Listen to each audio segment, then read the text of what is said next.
Hello दोस्तों, welcome to financial tips. आज के अपने इस वीडियो में हम लोग डिस्कस करने वाले हैं सेंसेक्स और निफ्टी 50 ने बहुत ही ज़बरदस्त परफॉर्म किया था। फ्राइडे के सेशन में सेंसेक्स ने हिट न्यू फ्रेश लगाया था, ठीक है, और निफ्टी 50 ने 16,500 से एबव पे क्लोजिंग दी थी। रीजंस क्या रहा है इसके पीछे, कौन कौन सा बेस्ट परफॉर्मिंग सेक्टर रहा और कौन कौन सा वर्स्ट परफॉर्मिंग सेक्टर रहा, उसके बारे में हम लोग कंप्लीट डिस्कशन करेंगे। आगे बढ़ने से पहले अगर आप मेरे चैनल पे पहली बार आएँ तो सब्सक्राइब करें और बेल आइकन प्रेस करें ताकि लेटेस्ट वीडियो का नोटिफिकेशंस आपको मिलता रहे। रीजंस बिहाइंड अगर हम देखेंगे कि जो सेंसेक्स और निफ्टी 50 ने इतना ज़बरदस्त परफॉर्म किया है, तो इसमें सबसे पहला जो आता है that is IT sector. IT sector ने बहुत ही ज़बरदस्त परफॉर्म किया है। तो यहाँ पे आप देखेंगे जो गेन दिया था Nifty sector index rising 1.43% and bulls showing no sign of fatigue, कोई थकावट नहीं हो रहा। निफ्टी 50 को race to another record high level पे। और ग्लोबल सपोर्ट भी बहुत ज़बरदस्त आ रहा है, चाहे वो डॉ जोन हो या फिर S&P जोन हो, तो वहाँ से भी बहुत ही ज़बरदस्त सपोर्ट आ रहा है। साथ में रिटेल इन्वेस्टर भी बहुत ज़्यादा इंटरेस्टेड है, वो काफ़ी ज़्यादा अपना इन्वेस्टमेंट इंक्रीज़ करें, लाइक फ्रॉम या तो SIP के थ्रू या डायरेक्ट शेयर्स में भी बहुत ज़्यादा इंटरेस्ट दिखा रहे हैं। तो यहाँ ये सब रीजंस रहा पहला।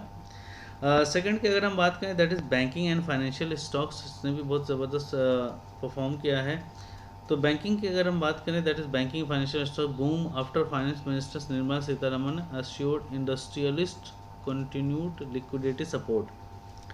तो यहाँ से आप देखिए बैंकिंग एंड फाइनेंशियल्स ने भी बहुत ज़बरदस्त परफॉर्म किया है। थर्ड रीज़न एक ये भी रहा कि इम्प्रूव माइक्रो इकोनॉमिक डाटा रहा, ठीक है, इसके वजह से भी मार्केट ने अच्छा और पॉजिटिव परफॉर्म किया है। According to expert market search too also driven by positive micro economic data. Retail inflation easy 5.59% in July from 6.626% in June, ठीक है, जून में 6.26% रिटेल इन्फ्लेशन था और जुलाई में 5.59% रहा।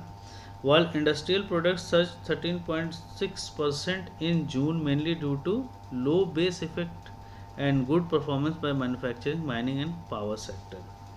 तो ये इम्प्रूव्ड मैक्रो इकोनॉमिक डाटा भी मेन रीज़न रहा है। और उसके बाद अगर देखें चाइना फैक्टर का, चाइना फैक्टर में क्या हो रहा है कि वहाँ पे जो IT सेक्टर और एजुकेशन सेक्टर बहुत ही वर्स्ट परफॉर्म कर रहे हैं और वहाँ के जो फॉरेन पोर्टफोलियो इन्वेस्टर्स हैं वहाँ से स्विच होकर के इंडिया आ रहे हैं, ठीक है ना। तो ये भी एक मोस्ट फैक्टर रहा, ठीक है ना, अपना इंडियन मार्केट को आउट परफॉर्म करने के लिए।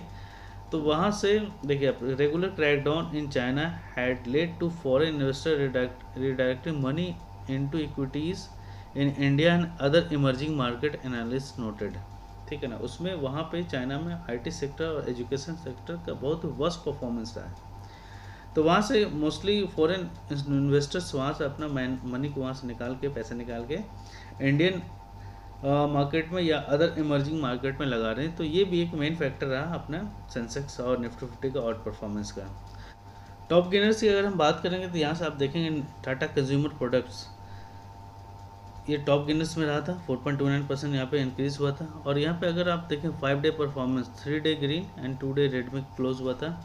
TCS है नेक्स्ट आपका 3.33% पे क्लोजिंग हुई थी। और यहाँ पर अगर 5 डे परफॉर्मेंस अगर आप देखेंगे पाँचों दिन यहाँ पे ग्रीन में क्लोज हुआ है। लार्सन का आप देखेंगे 2.77% पे यहाँ पे गेन हुआ था और 3 डे रेड में और 2 डे ग्रीन में क्लोज हुआ था। भारतीय एयरटेल की अगर हम बात करें 2.23% का यहाँ पे गेन हुआ था। और यहाँ पे अगर 5 डे परफॉर्मेंस देखेंगे तो 3 day green and 2 day red. और SCL टेक आप देखें यहाँ पे IT सेक्टर से रिलेटेड आपका TCS हो गया और SCL टेक हो गया। यहाँ पे देखें 2.09% का यहाँ पे इंक्रीज हुआ था और 5 डे ये ग्रीन में क्लोज हुआ था, मतलब पाँचों दिन इसका परफॉर्मेंस ग्रीन में क्लोज हुआ था, ऊपर चढ़ के बंद हुआ था। और फिर इसके बाद अगर आप देखें रिलायंस ने भी अच्छा परफॉर्म किया है, ठीक है। तो रिलायंस का परफॉर्मेंस अगर आप यहाँ से देखेंगे, टाटा स्टील हो गया, टाटा स्टील 1.83%, फिर रिलायंस का 1.63%, HDFC बैंक इसने भी 1.65%, मतलब आउट ऑफ 5 डे सिर्फ 1 डे रेड कैंडल है और उसके बाद 4 दिन ग्रीन में क्लोज हुआ है। और यहाँ से अगर टॉप लूजर्स की अगर हम बात करते हैं, यहाँ पे आप देखें आइसर मोटर्स सबसे पहले पाया जा रहा है। आइसर मोटर्स आपका लगातार 4 डे या 5 डे परफॉर्मेंस देखेंगे तो 4 डे रेड में क्लोज हुआ, एक दिन ग्रीन में। फिर डॉक्टर रेड्डीज आप देखें, है ना, फार्मा सेक्टर आ गया, सिर्फ एक दिन ग्रीन में, बाकी 4 दिन लगातार रेड में क्लोज हुआ है। उसी तरीके से सिप्ला देखें, पहला एक दिन ग्रीन, उसके बाद लगातार 4 डे रेड में क्लोज हुआ है, मतलब गिरावट में बंद हुआ है।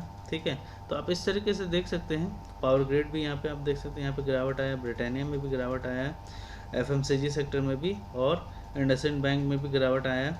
तो यहाँ पे टॉप लूजर्स की बात करें, आयशर मोटर 2.67%, डॉक्टर रेड्डीज 1.36% और 1.20% हो गया सिप्ला में। फिर दिन पावर ग्रिड में 1.20% का गिरावट आया था, ब्रिटानिया 1.14% का गिरावट आया था। तो आज के लिए इतना ही, मिलते हैं अपने नेक्स्ट वीडियो में। Thanks for watching financial tips. Video पसंद आए तो लाइक करें, सब्सक्राइब करें और ज़्यादा से ज़्यादा अपने दोस्तों के बीच शेयर करें।